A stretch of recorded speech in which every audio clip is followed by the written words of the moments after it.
Hi friends, అందరూ ఎలా ఉన్నారు? నేనైతే చాలా బాగున్నానండి. మీరు ఎలా ఉన్నారో కామెంట్ సెక్షన్లో తెలియచేయండి. ఈరోజు నేనైతే చికెన్ ఫ్రై చూపించబోతున్నాను.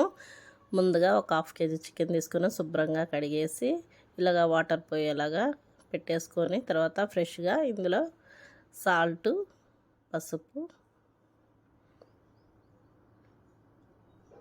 వేసుకోవాలి. అండ్ కారం సరిపడినంత వేసుకోండి.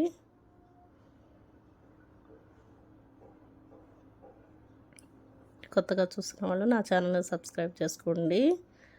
ఇప్పుడు వచ్చేసి గరం మసాలా కొద్దిగా వేసుకోండి.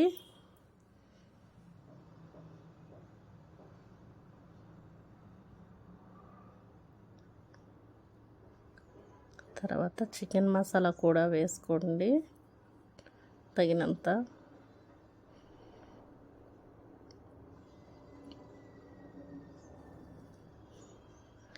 నిమ్మకాయ పిండుకొని, నిమ్మకాయ చెట్టు ఉంది మాకు కింద. మా అబ్బాయి నిమ్మకాయలు తెమ్మంటే కాయలు ఏమి లేవని పిందెలు తీసుకొని వచ్చాడు.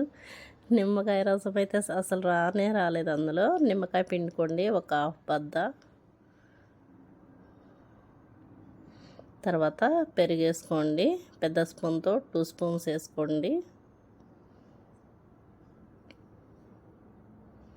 పుదీనా, కొత్తిమీర కట్ చేసి కడిగి పెట్టుకున్నానండి, అది కొంచెం వేసుకొని కలిపేసుకోండి.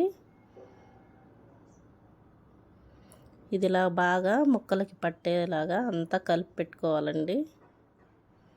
ఇలా కలిపి పెట్టుకొని మూత పెట్టుకొని ఒక హాఫ్ అన్ అవర్ పక్కన పెట్టుకోవాలి.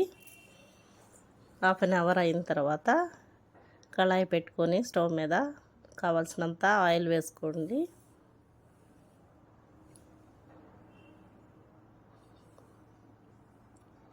ఇప్పుడు ఇందులో చెక్క,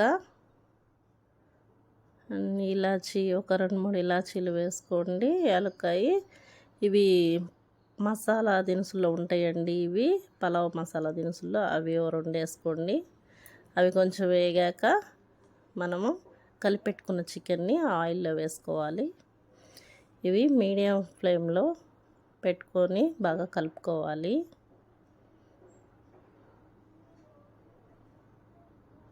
వీడియోని స్కిప్ చేయకుండా చూడండి.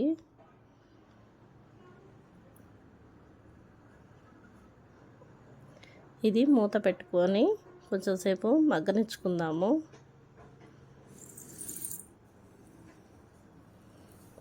ఇదిగోండి, ఇలాగ ఆయిల్ కనపడుతుండాలి. మగ్గిపోయిందండి. ఇప్పుడు ఇందులో వేయించుకున్న జీడిపప్పు ఆయిల్లో వేయించుకోండి. నెయ్యిలో కానీ వేయించుకున్న జీడిపప్పు అండ్ పుదీనా, కొత్తిమీర పైన చల్లుకొని గార్నిష్ చేసుకోవాలండి.